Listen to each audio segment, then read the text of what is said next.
Kita akan membuka kebenaran firman Tuhan terdapat di dalam Yesaya pasal yang ke-40 ayat yang ke-29 dan 31. Saya akan bacakan ayat ini. Dia memberi kekuatan kepada yang lelah dan menambah semangat kepada yang tiada berdaya. Tetapi orang-orang yang menanti-nantikan Tuhan mendapat kekuatan baru. Mereka seumpama raja wali yang naik terbang dengan kekuatan sayapnya.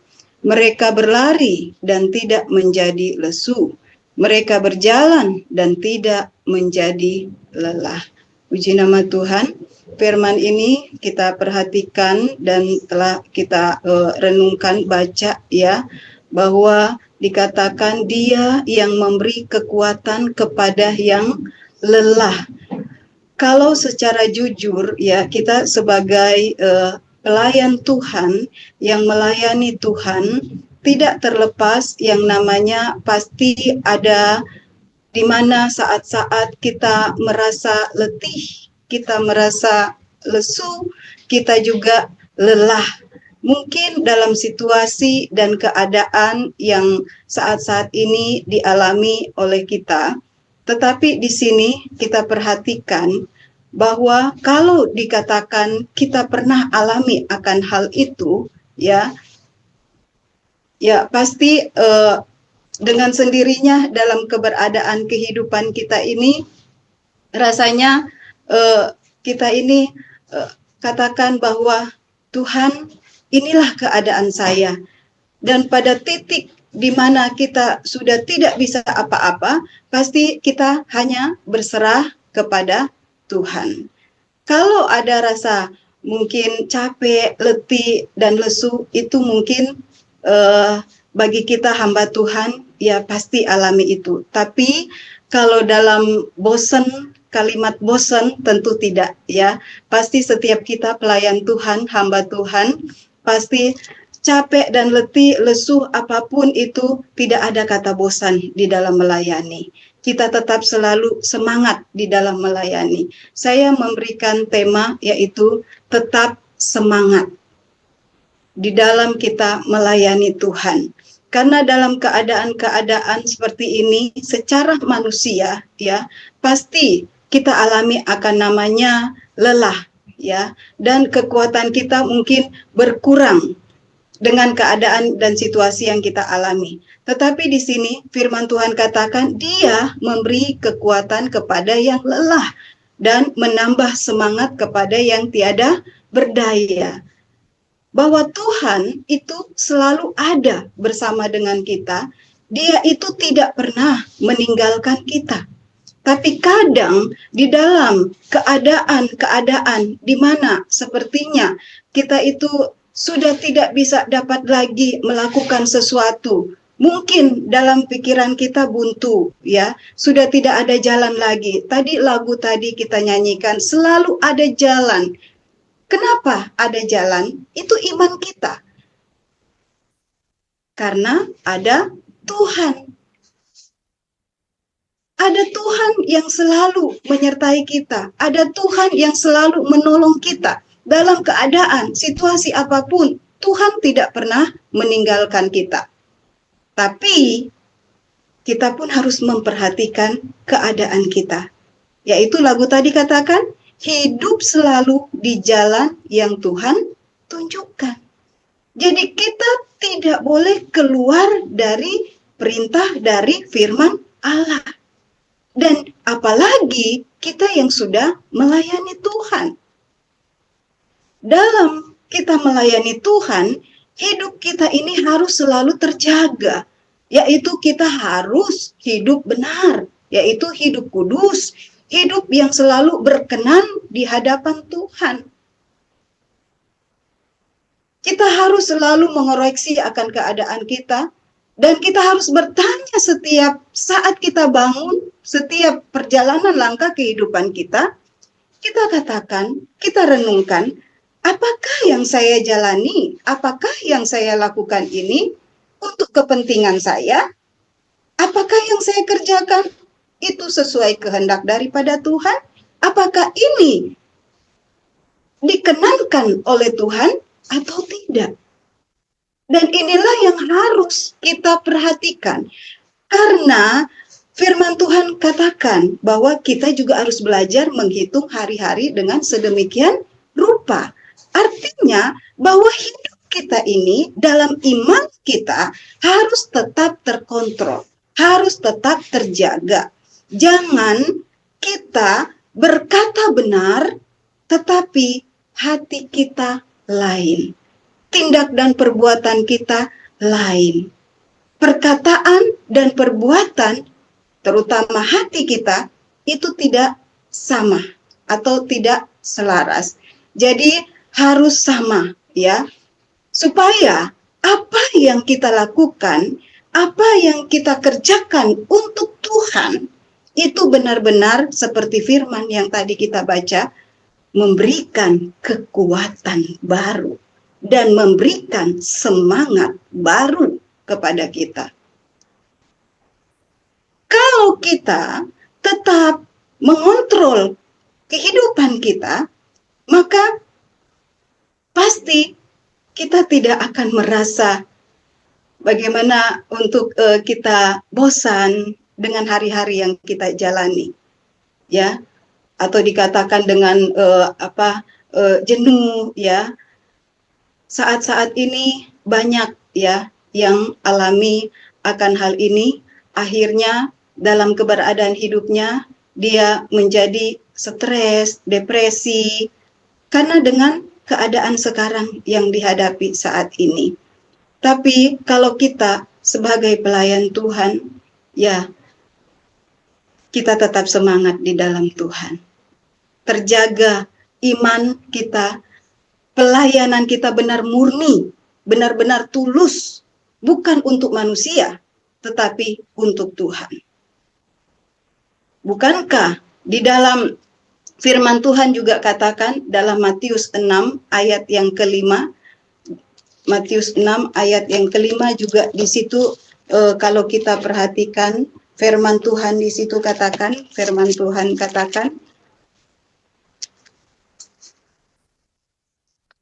Matius 6 ayat yang kelima, dikatakan demikian, dan apabila kamu berdoa, janganlah berdoa seperti orang munafik. Mereka suka mengucapkan doanya dengan berdiri dalam rumah-rumah ibadat dan pada tikungan-tikungan jalan raya, supaya mereka dilihat orang. Aku berkata kepadamu, sesungguhnya mereka sudah mendapat upahnya. Tetapi jika engkau berdoa, masuklah ke dalam kamarmu, tutuplah pintu, dan berdoalah kepada Bapamu yang ada di tempat tersembunyi. Maka Bapamu yang melihat yang tersembunyi akan membalasnya kepadamu. Jadi perhatikan firman Tuhan ini, ya. Jadi supaya kita ini tetap terus bersemangat, yang pertama yaitu kita perlu dekat dengan Tuhan. Firman Tuhan katakan, hanya dekat Allah saja aku tenang. Mazmur 62 ayat yang 1 dikatakan demikian. Jadi ketenangan itu hanya kalau kita dekat dengan Tuhan. Dan firman Tuhan ini katakan, yang tadi barusan kita baca di dalam Matius 6 ayat 5 dan ke-6 ini, yaitu bahwa kita mengontrol keadaan dalam kita datang menghampiri kepada Tuhan. Jangan seperti ini, seperti orang munafik. Datang berdoa kepada Tuhan, tetapi itu supaya dilihat oleh orang. Tapi Tuhan ajarkan di dalam ayat 6 ini, yaitu bila datang kepada Tuhan, mau mendekatkan diri kepada Tuhan, tutup pintu, berdoa kepada Bapamu yang tersembunyi. Tapi kadang kan, jujur di dalam hidup kita kadang, ya, kalau kita sebagai hamba-hamba Tuhan di tempat ini tidak demikian, ya. ada yang melayani supaya dilihat orang, yaitu istilah dikata pamer ya, apa yang dia terima, apa yang dia lakukan itu ditunjukkan, tidak masalah kalau kita memberi, tapi kalau hati kita tujuannya motivasi lain, yaitu untuk menyenangkan diri sendiri atau untuk menyanjungkan diri sendiri, itu salah ya. Jadi di sini bahwa kita perhatikan akan kehidupan kita sebagai hamba Tuhan, yaitu di mana keberadaan hidup kita ini, mulut dan juga hati kita itu harus selaras, sama seperti yang diinginkan oleh Tuhan, tulus di dalam melayani, tidak mementingkan ambil keuntungan diri sendiri, apalagi mencari hormat kepada manusia. Tidak ya. Jadi di sini firman Tuhan juga katakan, bila kita lakukan akan hal ini, maka firman Tuhan katakan di dalam Yakobus 5 ayat 16, doa orang yang benar itu benar-benar berkuasa. Berkuasa. Jadi kalau kita berdoa, saat kita berdoa datang menghampiri Tuhan, kalau hidup kita terjaga, hidup benar di dalam Tuhan, hidup dalam perkenanan Tuhan, hidup kudus di dalam Tuhan, maka percayalah apa yang kita doakan itu benar mengandung kuasa. Karena firman Tuhan, doa orang benar itu mengandung kuasa. Yang sakit bisa disembuhkan. Ada mujizat Tuhan yang Tuhan lakukan, Tuhan kerjakan, Tuhan pakai kita sebagai hamba. Kalau kehidupan kita terjaga, hidup dalam kebenaran. Ya, jadi di sini bahwa kita ini hidup kita ini Tuhan itu tidak lihat juga ya, bahwa oh kalau kamu itu melakukan hidup benar itu, Tuhan itu sangat menguntungkan dalam hal ini kepada kita, atau kita melakukan hidup di dalam dosa itu ya Tuhan itu rugi. Tidak, tapi kembali pada diri kita sendiri. Untung dan rugi itu dari diri kita sendiri, karena keselamatan itu untuk diri kita pribadi sendiri. Jadi apalagi kita sebagai hamba Tuhan, jaga hidup kita. Melayani Tuhan harus dengan ketulusan, tidak dengan motivasi hal lain dan sebagainya ya, untuk mengambil satu keuntungan pribadi kita. Kenapa dikatakan demikian? Karena bila kita lemah, maka kita mudah kecewa, kita mudah mundur. Oleh sebab itu, mari, kalau kita dekat dengan Tuhan, pasti ada kepekaan. Kita pasti tahu, ini perkenanan Tuhan atau tidak. Kalau kita hidup dalam dekat dengan Tuhan. Dan mumet pikiran kita capek, kita letih, kita lesu. Saat kita datang ke kaki Tuhan, dekat dengan Tuhan, maka firman Tuhan katakan, kita merasa tenang. Ada ketenangan yang tidak pernah bisa diberikan oleh dunia, oleh manusia di dalam kolong bumi ini, tidak ada. Ketenangan yang sesungguhnya itu hanyalah dari Tuhan. Jadi untuk menjadi tenang, kita jangan cari supaya kita healing untuk memuaskan diri kita ke mall atau kemana yang sepertinya cuci mata kita supaya kita fresh ya. Tidak, tapi yang sesungguhnya supaya kita tenang, datang ke kaki Tuhan. Curahkan dan serahkan semua itu kepada Tuhan, maka kita akan kembali kuat. Karena kekuatan itu kita peroleh hanyalah di dalam Tuhan. Yang kedua, yaitu gimana supaya kita tetap bersemangat? Harus selalu bersyukur kepada Tuhan. Dalam Mazmur 28 ayat yang ke-7,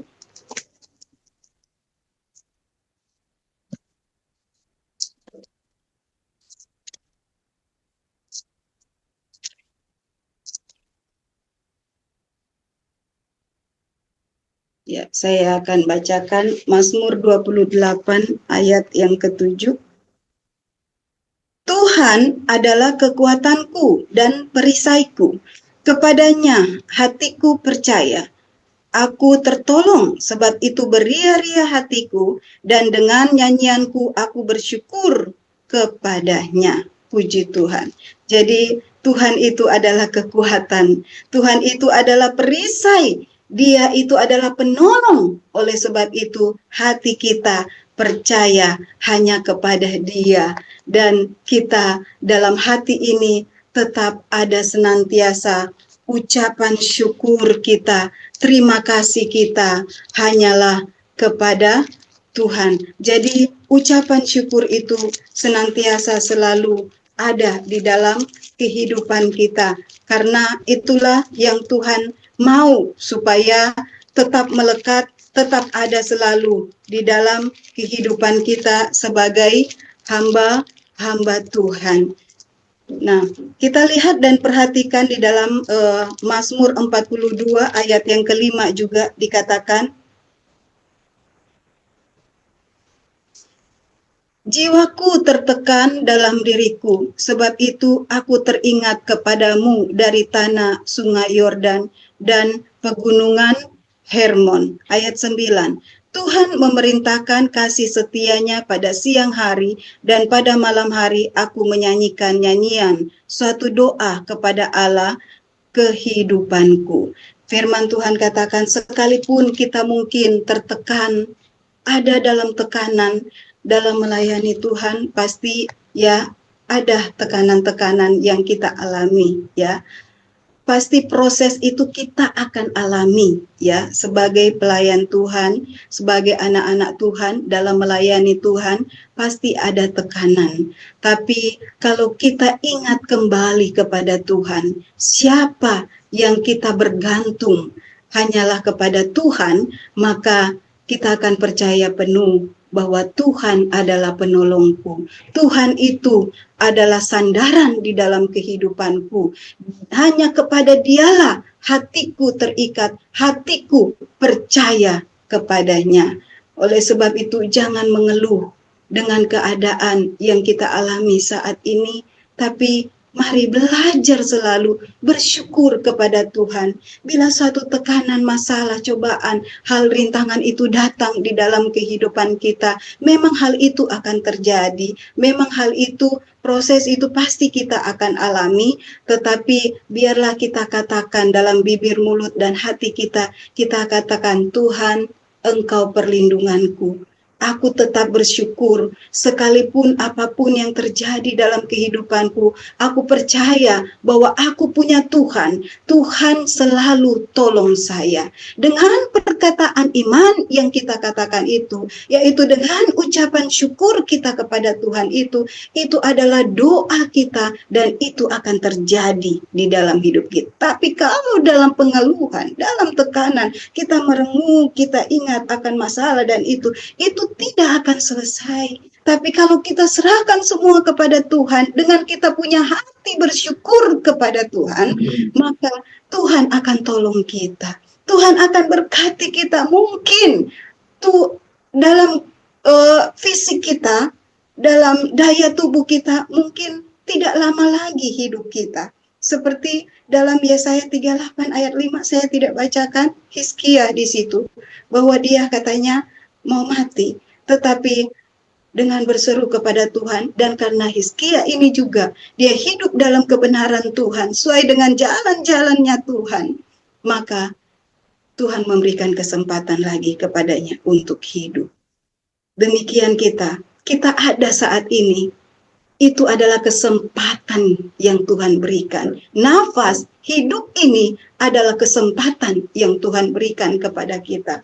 Oleh sebab itu, dengan umur kita yang Tuhan berikan, biarlah kita kembalikan untuk Tuhan. Karena hidup kita ini adalah untuk Tuhan, untuk kemuliaan nama Tuhan, bukan untuk pribadi kita lagi, tapi untuk Tuhan, miliknya Tuhan. Apapun yang terjadi dalam kehidupan kita, itu semua dalam kendali yang daripada Tuhan. Kita tidak perlu takut akan kematian yang ada, dengan sakit penyakit apapun itu yang terjadi dalam kehidupan kita. Ada satu kesaksian dalam saya pribadi dalam hal ini, tetapi tugas saya adalah melayani saat ini, bukan kesaksian karena cukup panjang. Jadi di situ bahwa Tuhan itu kalau diri kita sendiri yang memotivasikan, memberikan semangat, maka itu akan jadi kuat. Kita akan tetap menapak melangkah berjalan. Kenapa? Karena dari diri kita. Kita punya semangat. Semangat kenapa? Karena ada Yesus di dalamku. Sekalipun itu vonisnya, apapun itu bentuknya, kematian kah, penyakit hal ini dan itu, dan mengerikan. Kita punya Tuhan. Tuhan tidak tinggalkan kita. Yang terpenting adalah kita tetap percaya penuh dan tidak pernah menjadi lemah kekuatan kita. Tetap kuat berjalan bersama dengan Tuhan, maka Tuhan akan memberikan itu kekuatan pada kita. Tapi kalau diri kita sendiri yang down, yang merengkuh dalam hal itu saja, Tuhan bisa menolong kita, tapi itu hanya sesaat. Tapi Tuhan itu akan kekal dan selama-lamanya. Tuhan tidak akan, Dia tidak pernah biarkan kita. Dia pasti akan tolong kita. Oleh sebab itu, tetaplah bersyukur kepada Tuhan.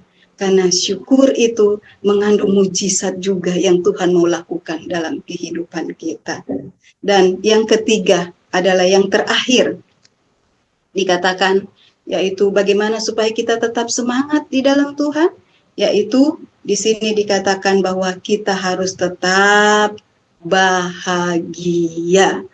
Harus selalu hati ini sukacita, mempunyai suatu kebahagiaan. Kenapa? Karena kita ini punya Tuhan. Ada Yesus bersama dengan kita. Dalam Amsal 17, saya akan bacakan ayat ini, sudah menjadi ayat kita bersama tahu tentang kebenaran firman Tuhan ini. Firman Tuhan katakan dalam Amsal 17 ayat yang ke-22. Hati yang gembira adalah obat yang manjur, tetapi semangat yang patah mengeringkan tulang. Jelas firman Tuhan katakan, hati yang gembira itu adalah obat yang manjur. Jadi sebenarnya obat kita itu dalam firman Tuhan ini dikatakan, kalau kita dalam tertekan, kalau kita dalam kelesuhan, kalau kita dalam tidak berdaya, maka obatnya itu adalah firman Tuhan katakan hati. Hati. Hati ini harus tetap terjaga. Jaga hatimu supaya terpancar kemuliaan dari Tuhan kita Yesus Kristus. Jadi hati itu harus tetap gembira. Firman Tuhan katakan karena itu adalah obat yang manjur. Jadi kita harus punya suka. Orang kalau cemberut, orang kalau bersungut-sungut, orang kalau mengeluh-mengeluh terus, ya, dia tidak akan mendapat satu kebahagiaan dan perjalanan hidupnya itu suram selalu. Tapi kalau dia, walaupun dia tidak punya apa-apa, dia hidup apa adanya, ya, orang tidak tahu. Tapi hati dia tetap bersukacita, hati dia tetap berbahagia. Meskipun dia sudah divonis dokter penyakit ini, penyakit itu, dan kamu dalam jangka ini akan mati. Tapi di sini kita perhatikan, kalau hati dia tetap terjaga, ya, saya katakan kepada, saya senang melayani dengan orang tua manula, ya. Jadi mereka itu memang banyak dalam sharing-sharingnya mereka itu dengan keadaan mereka, khusus dalam kondisi mereka, ya. Jadi di sini saya katakan harus tetap semangat dari diri sendiri, harus tetap kuat bahwa hati itu harus tetap gembira, jangan menjadi lesu, harus tetap kuat. Itulah yang menjadi kekuatan untuk tetap bertahan di dalam hidup. Itu obat obat yang tidak bisa dikasih dalam dunia ini. Kita harus tetap berbahagia, kita harus tetap senang selalu. Senang kenapa? Karena kita punya Tuhan. Tuhan selalu ada menyertai kita. Jadi di dalam dan juga di luar, ya, dalam hati kita, di luar kehidupan perilaku dan sikap perbuatan kita, itu harus tetap terjaga hidup benar di dalam Tuhan, karena itu satu jaminan kekal untuk kita mendapat upah daripada Tuhan sesuai dengan apa yang kita lakukan untuk kemuliaan nama Tuhan. Kembali kepada ayat pokok kita kembali di dalam tadi firman Tuhan katakan, Yesaya pasal 40 ayat 29 ayat 31.